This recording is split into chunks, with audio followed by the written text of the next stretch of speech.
jërë ngeen jëf mbokk yi ci teewlu bi baatu ñaamul baat Walfadjri tey mu yemook alxamis fanweeri fan ci weeru sangu yatum ñaar junni ak ñaar fukk mu di 2020 ñoom mbégteeg bànneex niñ koy defee alxamis bu jot ci waxtu wi dalal fi gan ñoo xam ne itam kenn dootu leen laajteeti ci réew mi ak ca biti réew ku ci nekk rek ak pàcc ga muy yëngatu tey nag ñu tànnal leen wàllum politique dalal fi Pape Gorgui Ndong nekkoon ministre de la jeunesse nekk jamono ji maire bu Pikine Ouest ñu di ko nuyu Pape Gorgui ginnaaw bu ñu la nuyoo ñu bàyyi la nga nuyoo ñi lay déglu. jërëjëf Issa maa ngi lay fay di profito ci antenne bi di nuyu ñiy liggéeyee Walfadjri yëpp personnel bi yëpp tàmbale ko ci directeur général beeg ñëpp ñi nga xamante ne ñoo ngi fi liggéey xam naa ne ndaw ñi ñëw ci gën a bari. nuyu aussi mbokki auditeurs yi nga xamante ne ñoo ngi leen di déglu à travers tout le Sénégal même au niveau international di la sant bu baax a baax ci invitation bi. ñu di ko jaajëfal bu baax Pape Gorgui Ndong ministre de la jeunesse bi fii nekkoon nekk itam jamono ji ñaado ngeen di teewlu maire bu Pikine Ouest ñu am mbégteeg bànneex dalal ko fi ñuy doore rek comme ni ñuy tàmbalee saa su ne ak sunay invité tey buñ la doon laaj kan mooy Pape Gorgui Ndong lan nga leen di tontu askan bi. waaw loolu nag question la boo xamante ne lu simple lay doon puisque damay jàpp ne rek d'abord citoyen sénégalais la boo xamante ne maa ngi juddoo ci dëkk bu ñuy wax Yaayem nekk ci arrondissement bu Fimela di dans la commune de Fimela bokk ci département bu Fatick région bu Fatick waaye màggee dëgëree daal ak sama jeunesse yëpp ma defee ko pratiquement ci banlieue bi fa nga xamante ne moom mooy Pikine Ouest rawatina ci Pikine rawatina Pikine Ouest jàngee ci réew mi pare doon ndaw moo xamante ne à la disposition de son pays pour lépp loo xamante ne war nañ ko liggéey mu jëmale réew mi ci kanam bokk na ci yu mel noonu yu ci bari ba yàlla dogal ci mouvement associatif yi ci mouvement syndicaux yi ba ci la nga xamante ne moom mooy politique ba noonu lay nekk maire de la commune de Pikine Ouest nekk aussi un militant de l'Alliance pour la République di accompagner le président de la République ba noonu la jàppoon moom def ci man directeur général de l'agence pour l'emploi des jeunes des banlieues jóge ci loolu ñu dem defi benn expérience au niveau de l'ARTP comme ci comité de direction bi jóge foofu nekk ministre délégué jóge ci ministre délégué nekk ministre de la jeunesse tey ñu continuer ci fonction ya nga xamante ne population yi moom moo ñu ko joxoon muy maire de la commune de Pikine Ouest bu ma ko doon résumé daal c'est un jeune boo xamante ne dafa bokk ay ambition bokk gis-gis bokk vision ak benn leader boo xam ne da ko choisiral boppam mu tudd président Macky Sall mu accompagner ko depuis opposition ba tey ñuy transformer réew mi ci jëmale ko ci la nga xamante ne tey mooy émergence. tey ñu gis Pape Gorgui Ndong macha allah mu nekk xëy na ci kaw en tout cas parce que am na yu nga xam ne moom lay jiite mais bu ñu wàccee tuuti ci suuf est-ce que jafe woon na ci wàllum ndaw wala escalier yu nga xam ne xëy na jaar nga ci ba si fii. effectivement xam nga expérience de la vie moom. boo ñun nekk nañ ñoo xamante ne wax dëgg yàlla du ñu wax ne dañoo juddu ci ay famille yoo xamante ne famille yu am doole lañ comme ni ma koy faral di waxee ak sama mbokki jeunesse yi nga xamante ne ci biir banlieue bi damay faral di waxtaan ak ñoom mooy juddu wuñu ci famille millionnaire man dans la famille bi ma juddu nekkuñu ñoo xamante ne tey ñu am alal ju bare bare la donc difficulté mënut a ñàkk. boo juddoo ci àll bi yaroo ci biir banlieue bi di nga xam ne la chose la mieux partagée dans ta vie mooy jafe-jafe boobu day dem ba doon opportunité ci yow puisque moom nga gën a xam du tere nag la nga xamante ne tey moom nga war a doxal moom nga war a doon ambition yi rêve yi nga am nga teg ko ci fulla ak fayda dox jëmale ci loolu ba tey yàlla jàppale la nit ñi jàppale la ba nga mën a doon loo xamante ne am na ci mais parcours boo ci gis aussi doo juger nit ki rek ci tey fi mu toll da ngay seet aussi fi nga xamante ne jaar na fa moo tax ñu koy laaj jaar na fa parfois day metti trop moo tax teel a juger nit ki baaxul puisque ça ne peut pas tomber du ciel nit mun ta yeewu tey rek xëy rek ñu yëkkati loo xamante ne tey mooy commune teg ko sa loxo wala nga toog a toog bañ naan la ministre de la République ci nii muy tomber ci deneen donc dafa am un parcours boo xamante ne taxawaay dëgg la laaj yow ak say naataango yow ak say nawle yi nga xamante ne yéen a ngi doon ànd ñooñu xëy na mën nañ def un jugement ca la nga xamante ne moom nga jànkonteel mais exemple bi ñu ciy joxe rek mooy amul rang social bi du déterminer ambition yi nga xamante ne nit ki war na ko am taxawaay fulla ak fayda liggéey moom mooy tax nga nekk ki nga bugg a doon wala nekk li nga xamante ne bëgg nga koo nekk ci àdduna bi. fan la gënoon a méttee Fimela ca Fatick wala fii ci diwaanu Dakar ndax Dakar ñu fàttali ne bi ngay def classe de première ginnaaw boo waree def bac ci nga fi ñëw dem ca lycée Limamoulaye. bu nekkee village sax metti woon na puisque ñëpp xam nañ lan mooy village boo fa nekkee c'est vrai que nag mode de vie bi du benn ba am na loo xamante ne tey boo koy méngaleeg en ville c'est pas la même chose mais foofu ñëpp xam nañ ne lu mu yomb dund bu xaw a jafe la bi ñu doon jàng bi may jàngee tey yaayem dama doon jóge yaayem di jàngi ba Fimela ay kilomètres la yoo xamante ne da nga koy dox aller retour ñëw añ si delluwaat donc 4 fois nga koy dox ci biir journée bi kon loolu xam nga ne lu metti la mais ña fa jaar ñëpp jàng méttit boobu lañ jànkonteel nee naa la sànq méttit boobu day dem ba dootul nekk lu métti waaye am na nag étape boo xamante ne étape bu xaw a saf la woon ci sama jaar-jaar moo nekkoon bi ma amee BFM ba dem jànge ji Fatick bokk na ci expérience yi nga xamante ne ñoo ma gën a marqué ci maanaam résilience. lycée Coumba Ndoffène Diouf waaw lycée Coumba Ndoffène Diouf ci wàllum résilience bokk na ci li nga xamante ne ñoo ma gën a marqué puisque foofu nag laa jàppee ne foofu laa forgé woo maanaam yëfi góor dëgg foofu laa ko forgé woo ñëw aussi à Dakar c'est la même chose boo nekkee Camon Town jóge ci àll bi ñëw ci ville bi muy Pikine nga ñëw fi di fi jàngee amoo fi kër da ngay louer wala nga nekk ci sa mbokk yàlla dogaloon na nag dama nekkoon foo xamante ne man moom dama teel a commencé ñefe teel a commencé dugg ci ay yoo xamante ne dinaa am sama autonomie loolu yàlla da ci doon jàpp rek waaye munuñ la wax ne tey lu neex la mais loolu yëpp li ci am solo mooy finalité bi li nga xamante ne moom nga bëgg a doon fan nga koy teg xam nga am na loo xamante ne tu ne peux pas se le permettre tey nga ñëw nekk ville loué buñ la waxee liggéey bu ndaw rek da nga koy def man mii def liggéey naa journalier façon bu nekk liggéey naa ko puisque xam naa ne à la fin du mois je dois payer mon loyer donc je ne peux pas me permettre ñu may wax ne kaay liggéey lii may wut ndax baax naam baaxul. kon mbir jeexal Pape Gorgui Ndong dafa doon koo xam ne dafa rampé comme ni ñenn ñi wax des fois critiques yi yaakaar naa yaa ngi koy dégg xëy na sax du jar ñu ci ñëwaat ak yooyu mais des fois di critiquer wàllum njàng ak yooyu mais doon na ko nga xam ne ku rampé la ba ëgsi fi mu ëgsi tey. xam nga ci wàllum njàng moom nit ñi moom parfois dañuy wax lu leen neex rek waaye munoo jàngee feneen fu dul ci Sénégal gii am ay camarades de classe yoo xamante ne yéen a nekkandoo woon en classe ñu xam la nag bu baax. puisque bu nekkoon ci wàllum njàng camarades yi ñu amoon yëpp ku ci nekk muy université muy fi nga xamante ne foofu nga jaar yëpp ci université ba noonu ngay am diplôme yi nga am fu ci nekk am nga ay camarades de classe yoo bokkaloon ñu xam la xam ki nga doon xam ndax yow nelaar nga woon wala ku aay nga woon yooyu parfois nag ay wax la rek leneen li nga xamante ne moom moo ci nekk nag mooy la vie expérience bi nga xamante ne moom ngay jëlee ci àdduna bi tey dans le mouvement syndical lu nekk def naa ko ci mouvement syndical en tant que jeune ci loo xamante ne tey ci samay kilifa yi nga xamante ne ñoom laa doon àndal ci lu bari foofu laa ko jëlee ci lutte syndicale ci xeex ci façon bu nekk di nga ci dem kaso di nga ci dem façon bu nekk maanaam di nga ciy jëlee waaw kooku mënta ñàkk puisque xam nga lu tax même ci opposition bi ñu fa nekkee di xeex ak le régime de Wade oui dem nañ ci kaso puisque lu tax puisque dafa amoon loo xamante ne jàpp nañ ne du teguwul ci yoon ñu jóg di ko xeex am loo xamante ne mu ngi fi yóbbuñu ci loolu mais kenn du ñu jàpp ci lu ñuy sàcc kenn du ñu jàpp ci leneen li ñu jàpp mooy peut-être ay droit ak liberté yoo xamante ne ñoo ngi ko doon xeex tey mu nekk loo xamante ne am nga ci jaar-jaar mais loolu yëpp da lay forger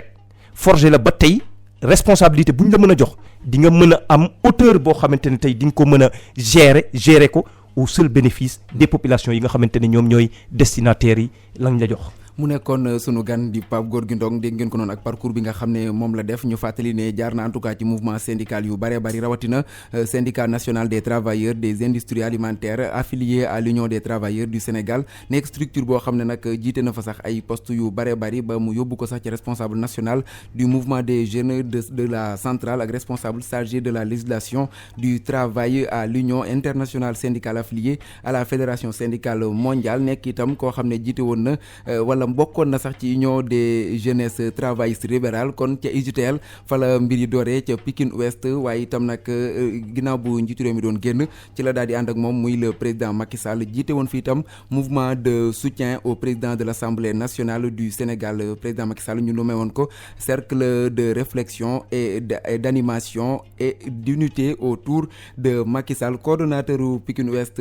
ca 2009 boobu ba léegi waaye itam tête de liste professionnelle bu coalition DEC Dekkal Ngor Pikine Ouest 2009 la woon élection yi ginnaaw ba nga nekk conseiller municipal 2014 ñu doog di la def maire gox boobule di Pikine Ouest en tout cas nekkoon itam coordonnateur convergence des jeunes républicains bu di COJER waaye itam bokk ci COJER national ak itam coordonnateur jeunesse leader des jeunes leaders de Benno Bokk Yaakaar ca Pikine donc mu nekk en tout cas parcours bu yaatu bu nga xam ne bu Pape Gorgui Ndong la ñu di ko ci remercier en tout cas ci ñëw gi mu ñëw tey ci sunu plateau fi ñuy dooree nag monsieur le ministre moo di tey askan bi en tout cas ñi ngi laajte fan la Pape Gorgui Ndong nekk maanaam lan la doon jamono ji. waaw li mu nekkoon rek xam nga état nag dafa am noo xamante ne noonu lay doxee responsabilité ki nga xamante ne moom la population bi jël pouvoir jox ko moom mooy xool ñi nga xamante ne tey wóolu na ko mu yëkkati as tuut ci pouvoir bi mu am mu dénk ko ki nga xamante ne bëgg na koo dénk mooy ñu koy wax ci tubaab le président de la République est le seul habilité à nommer à des postes civils et militaires nommé nañ ñu lu ne directeur général ministre délégué ba ci ministre kon ca wàllum expérience la nga xamante ne ci jeune âge bi ñu am ci li nga xamante ne parcours bi ñu ci def wax dëgg yàlla sant ko gërëm ko la ñuy def mais tey am na loo xamante ne aussi population bi moom moo ko joxe bien avant ñuy nekk ministre lañ demoon laaj ko population bi mu jox ñu ko muy maire donc tey am na ñeneen ñoo xamante ne ci wàllum gouvernement ñoom ñoo fa nekk di doxal ñun ñu continuer doxal la nga xamante ne population bi moom moo ñu ko joxoon. muy maire kon ba léegi amoo poste nominatif à part poste électif bi nga xam ne moom la sa waa gox jox. non amul beneen poste nominatif en tout cas maire ba nga xamante ne population bi ñoom ñoo ma ko joxoon ma nekkoon maire yi Pikine Ouest ci laa continuer di doxal puisque ba may nekk ministre sax moom laa nekkoon di ko doxal donc loolu moom continuer rek di ko doxal ca na nga xamante ne noonu lañ ma ko dénkee. mais doon nañ fi dégg wàllum LONASE jiite na ko ñu toog ba mu yàgg ne du moom ba mu yàgg ñu ne fal nañ ko ak yooyu information yooyu fan la doon jógee. information yooyu nag man nag yéen a ma ko yëgal yéen presse bi puisque man damay toog rek ba gis ci internet bi gis ci li nga xamante ne mooy Facebook ak leneen ñu affiché ne Pape Ndong nommé nañ ko directeur général yi LONASE niñ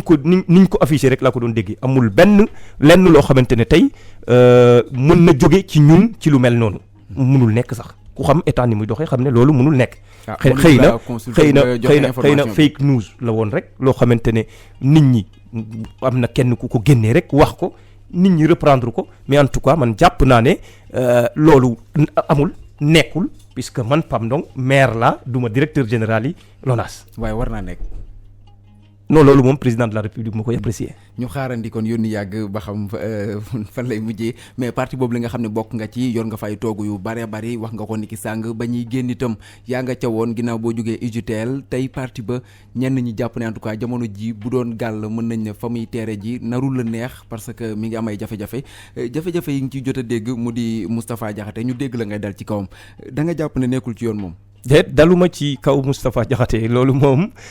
man xam nga nag ku libre laa nag puisque nag banlieusard la doublé d'un campagnard donc am na loo xamante ne bu ma ko waxee rek mun naa ko répété waat léegi te li ma ciy wax ci cas yi Moustapha Diakhaté mooy li may condamné mooy la commission bi nga xamante ne moo nekkoon conciliation buñ ko defee it peut-être conciliation boo koy def xëy na def nañ ko yëguñu ko mais Moustapha Niass moom nu mu tuddati Moustapha Diakhaté wax ci moom léegi weesu naa ko puisque nag bokkatul ci suñu parti. bokkatuñu fi ñu jëm non bokkatuñu fi ñu jëm moom il est libre il a son courant il a son mouvement il a certainement l'ambition de mettre en place son parti politique donc wax ci moom fi mu nekk nii daf ñu tardel ñun ñoo ngi ci suñu parti commission discipline statué na président parti bi jël na décision dàq nañ Moustapha Diakhaté bokkatul suñu parti donc bu mënatuñoo tardel li ñu war a def amul lenn loo xamante ne tey ku nekk ci biir parti bi bokk ci ligne parti bi di nga nekk fii nii di waxi Moustapha Diakhaté bokkatul ci parti bi on soutient à 1000% la décision du parti et la décision du président de la République ca la nga xamante ne am na ci moom ak keneen koo xamante ne yaa ngi koy waaj a def. muy génn wax xalaatam. ci parti bi ni muy doxee. non loolu wax sa xalaat ci parti y a pas de problème wax sa xalaat ci parti dañ ko organiser def ko ay pàcc yoo xamante ne am na instance yu ñuy waxee ku ci nekk la nga war a wax ak la nga bëgg a wax. boo ci nekkee nag da ngay nekk ci discipline bi nga xamante ne parti bi moom la tënk boo nekkee ci parti adhéré ci statut yi da ngay respecter règlement bi nga xamante ne intérieur bi nga xamante ne moom moo la tënk ci biir parti bi kon bu fekkoon ne ci wax ci biir parti bi sax mun nañ ko accepter waaye nag munoo ànd nekk ci biir parti bi nga xamante ne mooy parti bi gën a mag ci coalition ak mouvance bi fal sa candidat yow nga bëgg a attaqué wu à la gouvernance nga bëgg a attaqué wu ci orientation politique économique yi nga xamante ne tey président ak gouvernement am ñoo ngi koy def nga bëgg di ko attaqué. mën mais boo jàppee ne doxul itam nag doo taxaw wax ne. dafa am fu ñu koy waxee du presse boo koy wax boo nekkee ci biir daa am fooy waxee ak boo nekkee ci biti. est-ce que may nañ ko muy wax ci biir bu fekkente ne xëy na ñenn ñu du ngir membre secrétariat exécutif national bu fekkee ne munoo wax ca biir kay da laa neex rek say pendant 7 ans amuloon lu mu wax Moustapha Diakhaté pendant 7 ans daa accompagné président de la république li muy wax nii feeñuloon depuis 7 ans. mi ngi doon wax. fan la ko doon waxee. Moustapha Diakhaté kay yàgg nañ koy dégg muy critiqué ba mu nekkee ak Wade noonu la doon critiqué. pendant 7 ans ñoom il était à l'Assemblée pendant 5 ans président du groupe parlementaire foofu la ko population bi joxoon sax mandat pour mu défendre sax population yi mos naa critiqué président de la république Macky Sall après encore 2 ans yoo xamante ne ministre la 7 ans yi jeex na mandat bi jeex na léegi le second mandat maintenant c'est pour critiquer le gouvernement c'est pour nag loolu sax mu ngi suñu ginnaaw tey liñ ci war a wax mooy liñ ci war a jàngat mooy ñi nga xamante ne ñoo ngi ci biir seen taxawaay ku ci nekk ci ñun lan la war a doon. da ngay nekk ci biir yóbbaale ñenn ñi nga desee que jamono ji. ku ci kan nga ciy dégg doo ci dégg kenn. jàppoo ne amul ñu nekk ci ginnaawam ndaxte xanaa nag du sos parti boobu lee di suqali sunu APR moom kese mu nar cee nekk am na xëy na ñu nekk ci ginnaawam wala ñoo xam ne ñoo moom nar a ànd liggéey bi. ñan feeñal seen bopp nit da ngay ñeme def ni moom ni Moustapha def taxaw affronté ñëpp parti bi jël daan yi nga xamante ne def na ko def ko ci moom. keneen ku ànd ak moom nag nekk ci parti bi di laqatu waaye da ngaa ñemewul rek. parti bi kuréel googu yëgu ñu leen woon mu di commission de discipline bi nga xam ne moom la ñu wax ni en tout cas ci dàq ak Moustapha Diakhaté dañ ko njëkk a dégg mu njëkk a nekk nit ku ñu dàq ci biir APR. loolu moo lay won nag ne parti bi nekkul parti bu jaxasoo loolu moo lay firndeel ne nekkuñu parti bu jaxasoo gis nga mun naa la jël exemple ci parti yu bari yu nekk fii ci réew mi parti démocratique sénégalais mun naa ci jël exemple. parti bi dafa defaroo opposition soo ko ñëw pouvoir pourtant même bi ñu nekkee opposition ñoo ngi doon dàqaate waxuma la bi ñu ñëwee pouvoir de donc parti noonu lay dundee APR nekk parti opposition ba jël pouvoir ba def benn mandat ba mu jeex di soog a dàq kenn benn nit. mais parti multiplication la du soustraction. mais am nañ nit ñoo xamante ne soustraire leen moo gën nga bàyyi leen ci biir. Moustapha Diakhaté da doon. non dafa am nit ñoo xamante ne dañoo soustraire seen bopp. ki bëgg a soustraire boppam mënoo ci moom dara ki ne dam bëggatuma bokk ci biir parti bi damay créer sama parti bopp sama xalaati bopp. kooku kay moom dafa jàpp ne dañoo war a sosaat kuréeli parti bi secrétariat exécutif national bi ñu xool ku nga xam ne moom lañ ko jox. te lan mooy problème yi parti bi suñu parti l'Alliance pour la République xam nga parti nag dafa am vocation parti politique daa am vocation l'Alliance pour la République bañ ko sosee ba léegi élection yi mu dem yëpp da ko gañ. looy refondé looy defar ku la sant defar ci biir mu ngi dox ni mu war a doxee mais bu nit ñi di ñu méngaleeg yeneen parti politique yi bokkuñoo ak yeneen parti politique yi ñun suñu parti dafa am fonctionnement boo xamante ne ça n'a rien à voir avec le fonctionnement classique des autres partis politiques ñun suñu parti boo waxee ñu ne la structuré wul mais c'est un parti bu ñu structuré. kenn mennam njiit la daanaka lañ fa xam gisuñu yeneen commission yi kuñ ne kii moo jiite lii. pourtant élection bu ñëwee. boo ñëwee Pikine Ouest di nga gis organe boo xamante ne moom mooy taxaw di doxal ku ci nekk ak pàccam ku ci nekk ak rôle am nga ne parti boobu organisé wul nga ne parti boobu structuré wul boo demee ba Pikine Est di nga fa fekk nit koo xamante ne tey moom moo jiite parti bi boo demee ba Fongolemi am na ku jiite parti bi léegi nga ne c'est-à-dire structuration bi ni ñu ko defaree. bu ñu nit ñi imposer la structuration du PDS wala structuration PS wala structuration beneen parti ñun suñuy structuration bopp lañ yor yemale ko ci comité waaye nañ ñu respecter loolu xam ne loolu mooy suñu mode d'organisation. comme ni mu ko waxee moom jiitu réew mi. waaw suñu mode d'organisation nañ ñu ko respecter noonu te suñu mode d'organisation boobu moo ñu jig puisque bañ ñu créer ba léegi élection yi ñu dem yépp dañ koo gagné waaye wax dëgg yàlla nag yi ñeneen ñi ak seen structuration boobu ñuy wax. mu baax bay bëgg a dee luñ ciy jëlee heure bu ñu demee élection ñu duma leen kon on n'a rien à envier à l'organisation des autres partis politiques bu kenn ñëw nag def 7 ans di noppi ba beneen mandat ñëw nga bugg ñoo imposer yow sa xalaat ne moom mooy nekk ci biir parti bi du mën a nekk. mais geneen wet goo xam ne ma ngay saxaar mu di Macky 2012 ak ña nga xam ne ñoom la ñu fa doon dàqee mu di Adji Mbergane Kanouté ak Mouhamadou Moustapha Diagne di njiital synergie républicaine daanaka kon mel na ni ay signe la yu nga xam ne xëy na fii ak at wala fii ak fan gaal gi mën na taxaw ñeneen wàccaat. noonu loolu moom xam nga ne ko wax naa la ko sànq la coalition Macky 2012 ay parti politique ñoo ko bokk. seen organisation interne am nañ ko ñun APR ci lañ bokk l'Alliance pour la République ci biir Macky 2012 la bokk puisque c'était la première coalition bi porté woon la candidature du président Macky Sall en 2012 loolu moo lay won constance bi nga xamante ne président Macky Sall am na ko ak fidélité bi mu am ak ay compagnons ñooñu 2012 ba léegi coalition boobu mu ngi ci Benno Bokk Yaakaar xëy na nag am nañ jafe-jafe interne yoo xamante ne seen biir ñoo ngi koy jéem a régler mais li ci am solo mooy nañ ko régler te mu bañ a am impact ci doxalin bi nga xamante ne ñoo ngi koy doxal pour soppi nekk ni askan bi. ah mën na ko am moom bu fekkente ne. leneen loo xamante ne nag ñoo ngi ko fay régler ñoom la concerné. nañ ko régler seen bopp est-ce que njiitu réew mi warul mën am maanaam courage tey yooyu nga xam ne ay sous section la yu nekkee ci biir mouvance présidentielle bi mu jéem a xool naka lay def ba mën ko dissoudre ku ci nekk jàkkaarloog moom au lieu que ñuy ñëw def ay pàcc pour xëy na mën a jiite. déet du ko dissoudre lu tax mu war ko mun a dissoudre puisque mu nekk ay coalition yoo xamante ne dañ koy jàppale structuré wu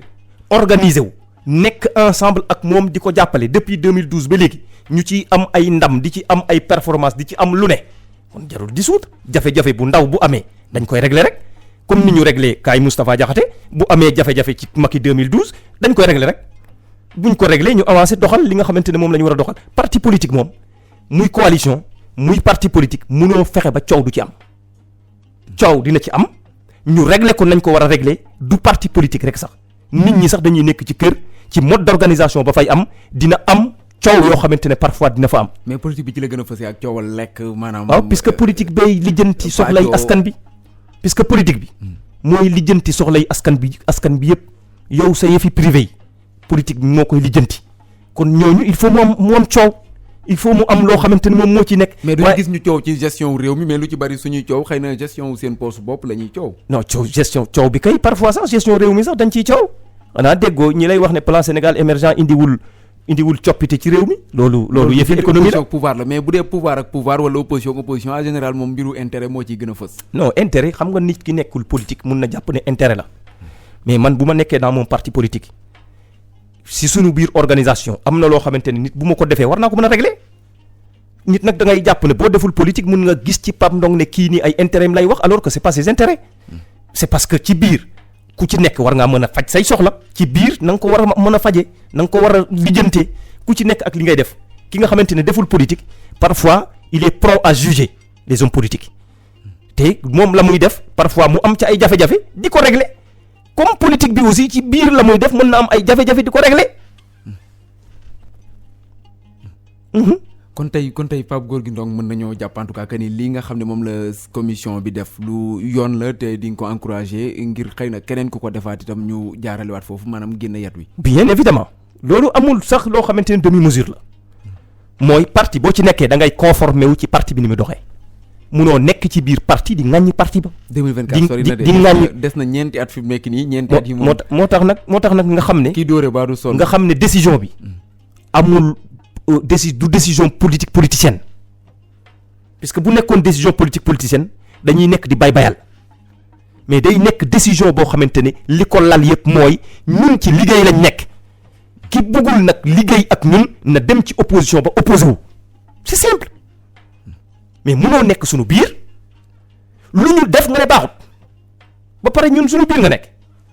loolu mun saa da ngay opposé wala nga nekk au pouvoir. keneen kuñ gis sax mu mel ni luy opposé mu di Guy Marius Sagna ak ñam àndal di ñoo lànk ñoo bañ mu doon amal doxu ñaxtu ñaar fukki fan ak juróom-ñeent ci weeru novembre dem ba langaamu ci giriwu palais de la république ñu daal di koy jàpp yóbbu ci kaso gi jamono ji mu nekkee ca camp pénal bu Liberté 6 est-ce que tey fi tolluwaayu réew mi tollu jamono ji rawatina wàllum démocratie bu ñu koy wax yoon la ci réewum Sénégal nit di fësal naqaram ñu jàpp ko yóbbu ci kaso gi. xam nga nag démocratie. xam nga boo ko doon tekki ci lu gën a yomb mooy majorité bi li ñu nangu moom moo am nit ñi respecté minorité bi soumettre ci décision ba nga xamante ne majorité bee ko jël xam nga dañoo fal président de la république présidence de la république di institution di it domaine militaire réservé ci ban réew nga gis ay nit di manifester di dem ci palais di giri palais ba ci réew yoo xamante ne ñooñu gën a jege boo ko fa defoon. réew yi ñu gën a jege moom xëy na leneen la. waaw même réew yu mag yi sax ca bitim réew buñ ko defoon yow mun ngaa imaginer lan mooy xew Sénégal nag loolu mënu fee xew parce que démocratie moom ci sunu yax la nekk ak sunu deret. démocratie bi baa du dañ koy dundee rek mais dundaluñu ko. dañ koy dundal bu baax yow yaa ngi nii nekk ci Walfadjri am nga liberté yi wax lu la neex est-ce que dañ laa jàpp puisque defoo luñ lay jàppee. man maa ngi nii ci mbedd mi mais Ousmane Sonko du opposant mu ngi critiquer di wax li mu war a wax yëpp dañ ko jàpp Idrissa Seck du opposant dañoo ànd ak président Macky Sall Ablaye Wade du opposant est-ce que ànd nañu ak président Macky Sall kan ci ñoom lañ jël jàpp ci kaso bi def ci kaso bi defuñu lu tax ñu yóbbu leen ci kaso et puis nit ñi nañ arrêté quand même di wax ne président Macky Sall moo ko yóbbu kaso président Macky Sall mën naa yóbbu nit kaso. ña génn nag ku leen génne. ña génn ñan. ña génn ca kaso gi ña ñu fa tëjandoo loon juróom-ñett la. waaw ñu libéré ñooñu kan moo leen tëj ak kan moo leen di libéré loolu président Macky Sall la. mais xam nañu yoon mais boo jalgatee yoon ci Sénégal mais kan moo lay jàpp Macky Sall moo lay jàpp ba di la yóbbu kaso. waaye yoon procureur def la garder la bu fekkente ne garder nañu procès ay juge d'instruction ak yooyu yëpp. ñooñu Macky Sall fa la ñu bànqaasoo ministère de la justice. ba ci juge des libertés. Macky Sall moo ko fa moo koy wax ne tëjal tijjit. attends nous sommes dans un pays boo xamante ne dafa organisé wu. mais tey pouvoir yi mën a sukkandiku bàyyi docteur Babacar Diop Leuz ak ñeneen ñi nga xam ne ñoom lañ jàppandoo leen Guy Marius Sagna moom Guy Marius mi ñëpp jàppoon ne mooy déranger ñu bàyyi ko ci kaso gi. loolu boo ko laajoon président Macky Sall sax du la ko wax puisque xamu ko juge ba nga xamante ne moo leen juge moo ko xam yow ci biir dossier ba xam nga yow ci surface bi nga yem juge bi nga xamante ne daa prêter serment yore élément yëpp sukkandiku ci di juger. kooku rek la mën a wax exactement lan moo motiver sa décision kooku moo am sañ-sañi tëj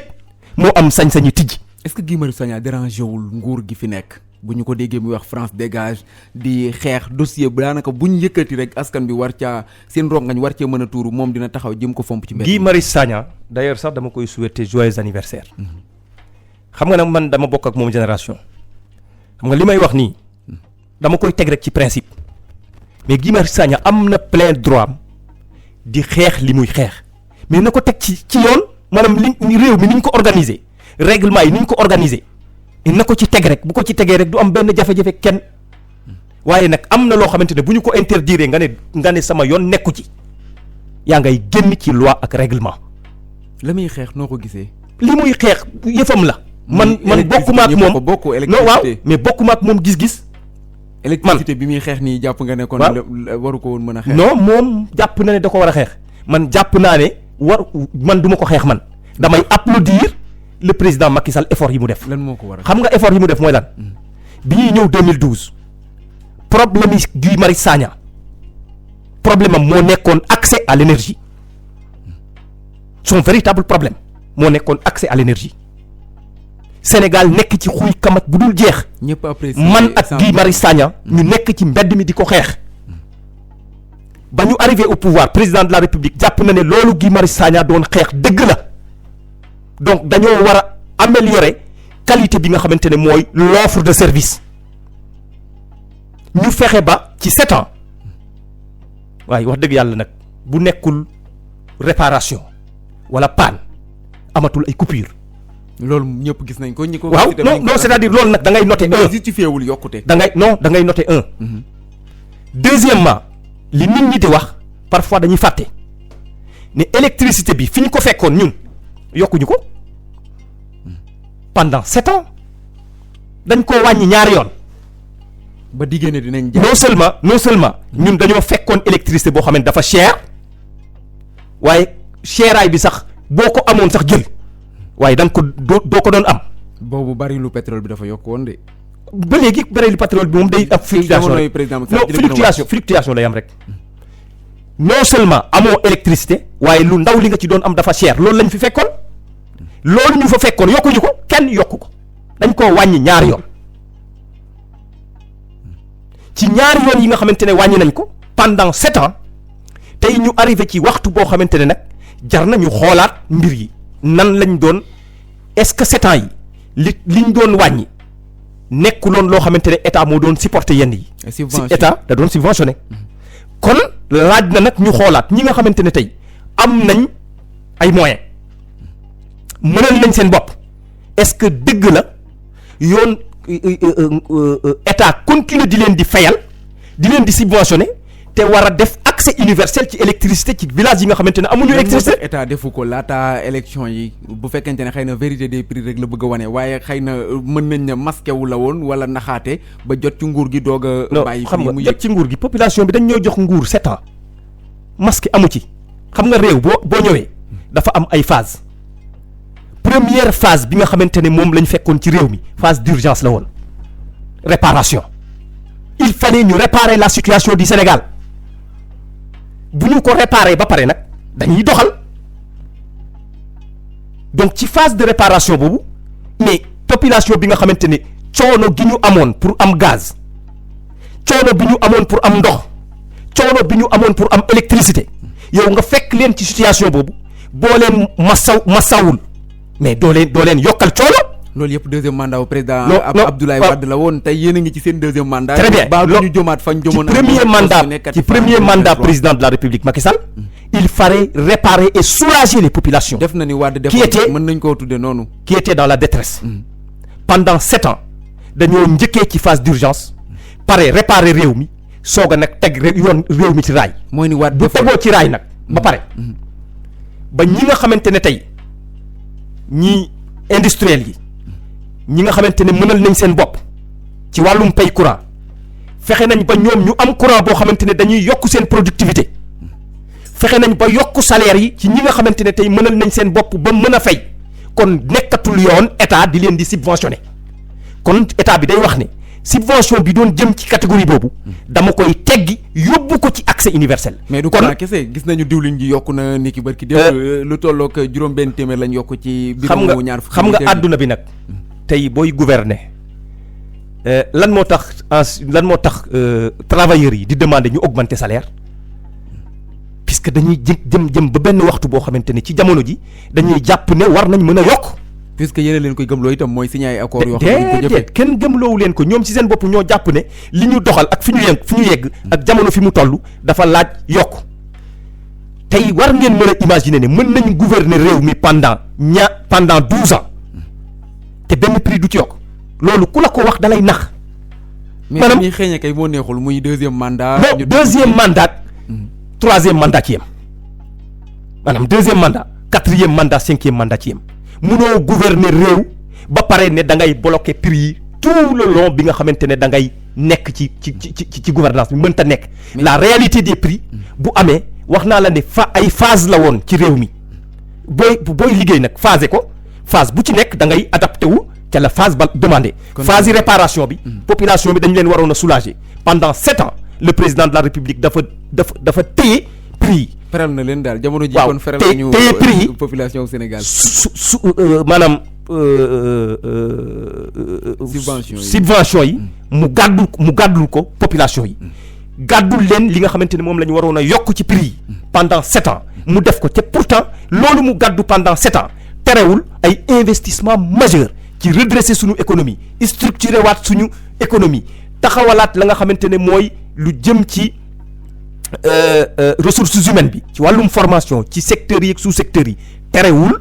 ñu am ci ay bons yu extraordinaire yoo xamante ne en avant lañ ko def mais bu ñu yegsee nag ba ci deuxième mandat bi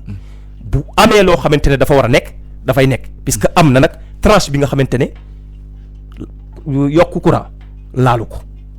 kon bu nit ñi dugal ci xeli nit ñi ne. est-ce que du communication rek. non bu nit ñi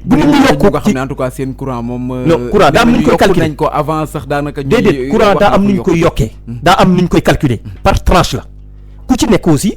sa tranche bu fekkee ne yow da nga nekk ci tranche bi nga xamante ne dafa war a yokk day yokk boo nekkee nag ci tranche bi nga xamante ne nag warta yokk kooku yokk bi du ci laal dara. mais tey bu ñuy wax ay prix di wax ay njëg yu yokk ak yooyu ci jamono jooju suñu ay ressources naturelles mu di gànjar yu jógee ci biir suuf si coow topp ko daanaka pétrole bi la njëkke woon ñëw tey ci fer beeg yooyu ñenn ñi di leen tuumaal que ni ngeen yore ressources naturelles yi du loo xam ne lu baax la wala du njariñu askan wi bu dee jariñ lay doon njariñu ñenn ci ay doomu aadama la est-ce que kon problème bi itam du foofu maanaam ji mën a xool naka la ñuy def bu ñuy négocier. xam nga nag en général moom booy évaluer nit ki ci li mu liggéey da ngay am situation de référence fan la ko fekkoon tey fan la ko yóbbu bu fekkee ne da ko yóbbu ci ginnaaw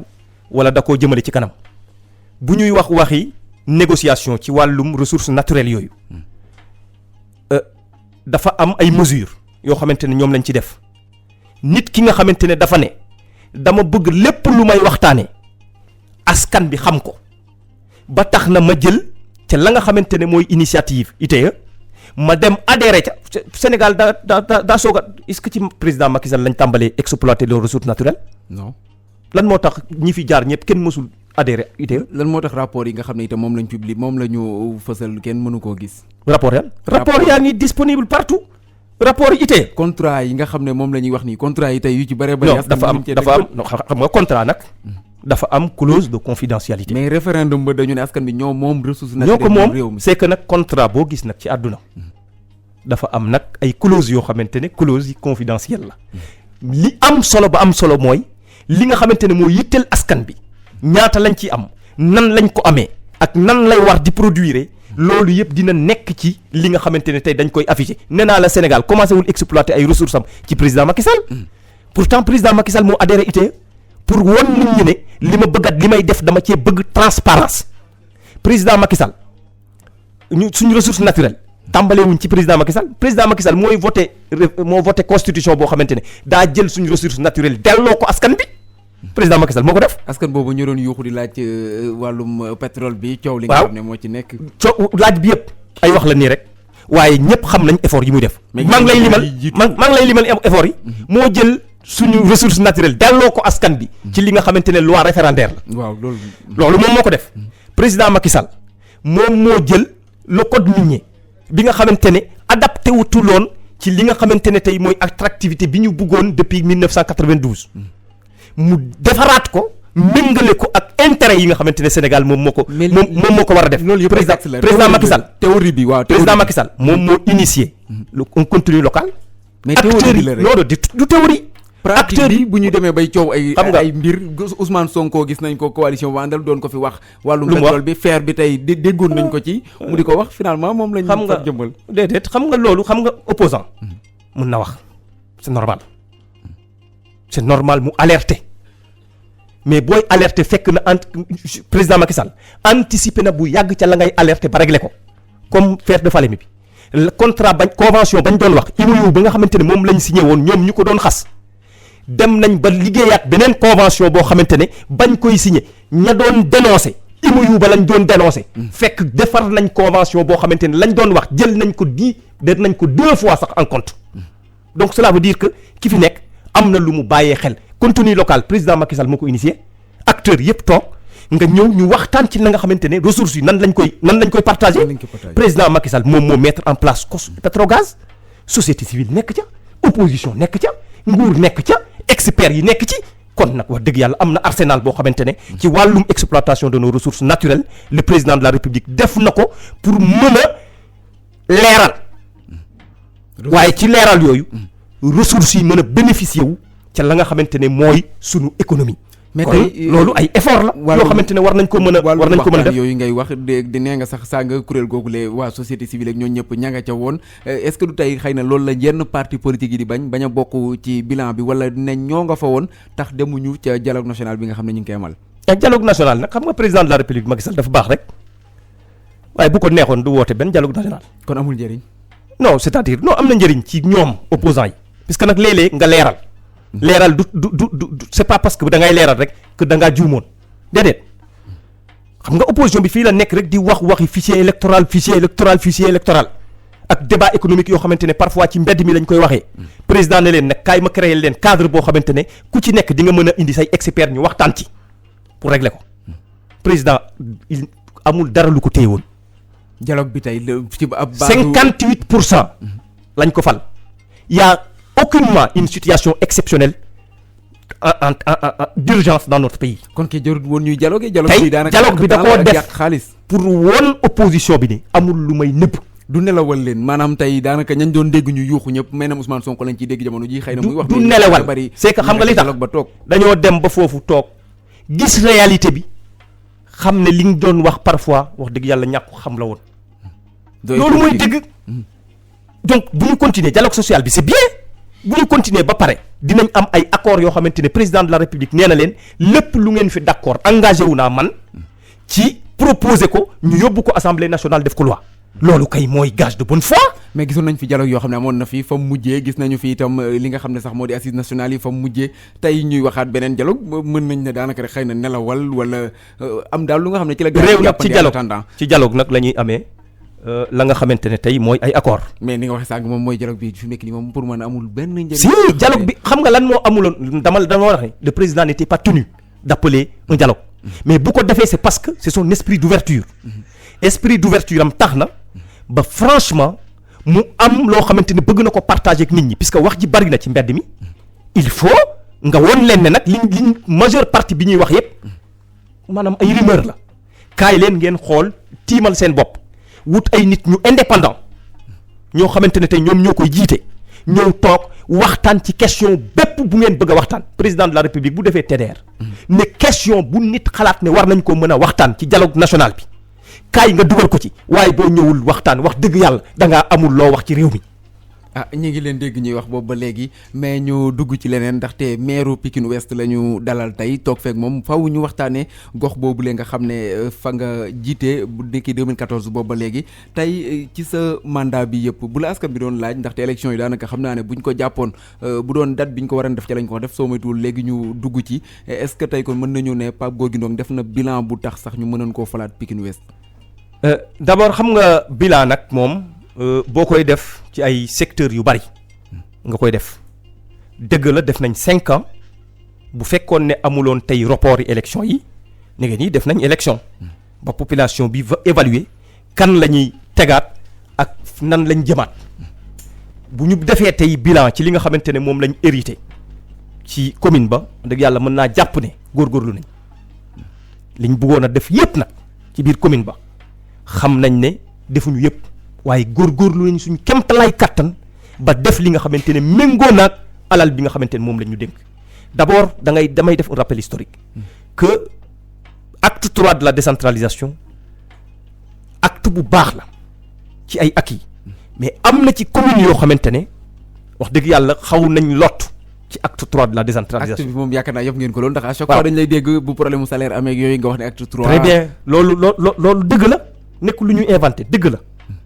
am na commune yoo xamante ne xaw nañ lottu ci acte bi puisque man bu ma jàppee rek sama commune avant acte 3 de la décentralisation li ma doon fay ci salaire moins de 4 millions la woon la commune bi ma jëlee commune bi le lendemain ma def passation semaine ba ca topp ñu indil ma arrêté bi de dévolution du patrimoine et du personnel après l'acte 3 de la décentralisation weer ba ca topp 24 millions la war a fay. 24 millions te boobu ba léegi yaa ngi yokk recrutement yi. déet yokkuma recrutement dama am loolu moo lay won nag loolu mooy bilan bi nag bu ma la ko doon wax tey puisque boo nekkee face à un problème da ngay wut solution tey la commune de Pikine Ouest première année bi ma ko jëlee rek ak acte 3 déficit budgétaire bu énorme la indi commune bi li ma ci fekkoon ci wàllum koppar année bi yëpp weesuwul 153 millions de francs CFA yëpp tout. ma war a commencer fay 24 millions par weer calculer ko ci at mi moo ëpp budget commune bi kon xam nga ne déficit budgétaire da nga koy dal di am ci saa si am jafe-jafe yi fay sa personnel ci saa si kon il faut nga utiliser ay méthodes en termes de management boo xamante ne tey di nga mën jëlee fi comprimé fii jëlee feelee tax ba yow nga jëm ci équilibre budgétaire pour jëm ci ay investissement mesure bi ñu njëkk a jël mooy lépp luy dépense de prestige boo xamante ne rubrique lay doon nomenclature budgétaire lay doon ci budget bi dem ci cabinet maire ñu renoncé ko. maanaam la fa doon am. waaw ñu indemnité lépp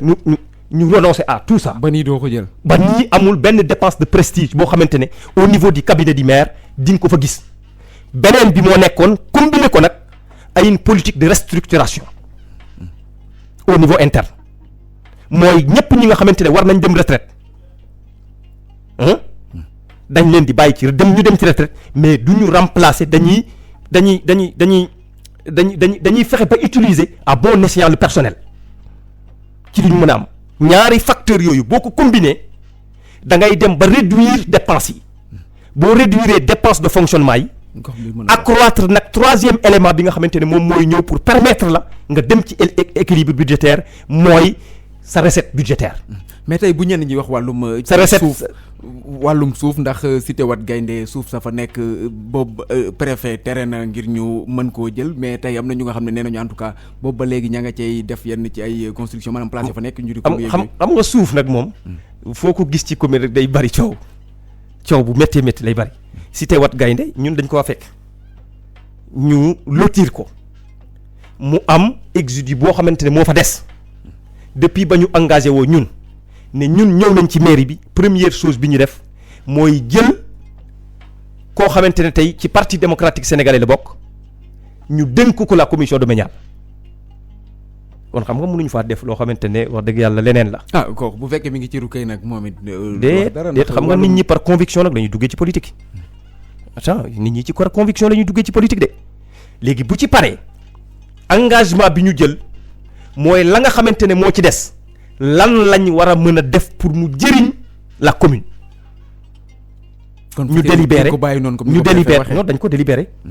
ci projet bu mag boo xamante ne moom lañ fa war a def projet boobu nag dafay tombe foofu nekk yëfi état suufi état la. donc commune bi bu ko délibéré ba pare day bind demander affectation ci état bi pour mu affecter ko à la commune mu mën a def loolu nga xamante ne mooy projet bi mu am mais hic bi nga xamante ne am na ci mooy foofu dafa nekk ci technopole bi dafa nekk ci ndox mi ci wetu ndox mi donc état da ciy xaw a firi la ci lu baree bari pour affecter ko bañ ñu ñëw def ko bâti maanaam en lépp ciment ak fer. puisque foofu dafa nekk exutoire boo xamante ne ndox yi foofu la ñuy ñëw stocké wu pour éviter inondation yi loolu yéexal processus d'affectation bi nga xamante ne état demandé nañ ko pour mu indil ñu ko ca la nga xamante ne moom mooy commune bi mais loolu bu amee mënoo ko utiliser li ngay def mooy veiller à ce que duñ ko utiliser à mauvais escient. mais tey ku wax wàllum gestion commune wax itam wàllum politique ba fa nekk tey bu fekkente ne ka nekk ca Pikine gépp mu di Abdoulaye Timbo ak ki nga xam ne moo di Pape Gorgui Ndong ñenn ñi dañuy jàpp que ne en tout cas benn tiraillement la ci seen biir est-ce que itam du nekk ay jafe-jafe encore ci gestion locale. non ñun ñëpp ñoo engagé wu pour le département de Pikine. amuleen nekk it ay responsable ku ci nekk ca fa nga xamante ne fa nga toll nga nekk ca moom mu nekk maire de la ville. de Pikine man ma nekk maire de la commune de Pikine Ouest. amu leen jafe-jafe jafe-jafe moom politique parfois du ñàkk waaye animosité amu ca képp kuy xaar animosité sama digganteeg Abdoulaye Timbo da ngay sonal sa bopp waaye parfois ci biir doxalin bi mën nañ bañ a am même xalaat bi waaye loolu yëpp ci interne lañ koy réglé de loolu mu laa lay wax nag discipline de parti loolu yëpp ci biir am na instance yoo xamante ne foofu lañ koy lijjantee waaye doo ma dégg ci mbedd mi may wax naka su dul noonu puisque nag sama nawle la. tey doo ko def ci élection yi di ñëw. parce que loolu jotagul maire bu jiite woon gox-goxaan war nga mën a dem ci. loolu jotagul xam nga nag nit ñi xam nañ Pam Ndong moom bu bëggee benn affaire kenn mënu ko tere. waaye ci waxtu bi war rek la ci wax la ci prononcé wu waxtu boobu jotagul bés bu jotee. waxtu boobu heure bu jotee na ma waxee woon nit ñi ne Pikine Ouest laa bëgg.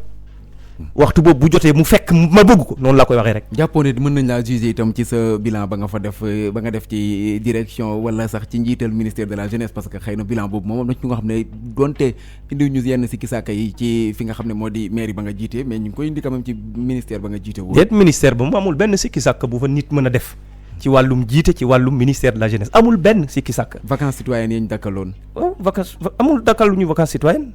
citoyennes dañoo ñëw ñu réformer ko defaraat ko waaye nag par souci d'équité xam nga nag wax dëgg yàlla nekkatuma fa am na koo xamante ne ñëw na fa di ko doxal na mu waree man soutenir ko rek laa mën a def donc waxtaan ci moom ci ministère de la jeunesse wax dëgg yàlla du doon munatuma cee wax ju sori parce que gëm naa ne nag ka fa nekk soutenir ko rek moo ma war. est-ce que doxaloon nga ko ba nga fa toogee. la fa sama doole yem sama xalaat ak la nga xamante ne mën naa ko lañ ma dénkoon wax dëgg yàlla def naa ko ba mat puisque boo ma dénkee man ministre de la jeunesse ñëpp xam le rôle d'un ministre de la jeunesse même bu weesoo waxtaan bi nga xamante ne jëm na ci politique bu état bi ñu war koo doxal dafa am beneen rôle boo xamante ne tey sama grand frère ba Mame Mbaye Niang daf ma ko waxoon ba muy def ak man passation de service ne ma c'est un ministère hautement politique rôle ba ma ca waroon a jouer en tant que ndaw yi politique ci pàcc boobu réélire naa le président de la république Macky Sall kon jàpp naa ne la ma ca waroon a def naa ko ba mat sëkk ba ma koy bàyyi naa ko ci loxo yoo xamante ne mat na sëkk ma koy accompagner ci loolu. kon waa ji war na laa dégg nag quand même ngir benn nomination. nomination du loo xamante ne dañ ci daw nan la nit mën a toogee rek di revendiquer nomination moi je ne suis pas le plus méritant dans l'Alliance pour la République mais je ne suis pas le moins méritant ba ñu nekkee ca opposition ba ca ña nga xamante ne ndaw yi ñu ràññee woon ñu nekk ci weti président de la République di xeex bu metti ca laa bokkoon waaye ña fa nekk ñëpp amul kenn koo xamante ne maa ko ci ëpp mérite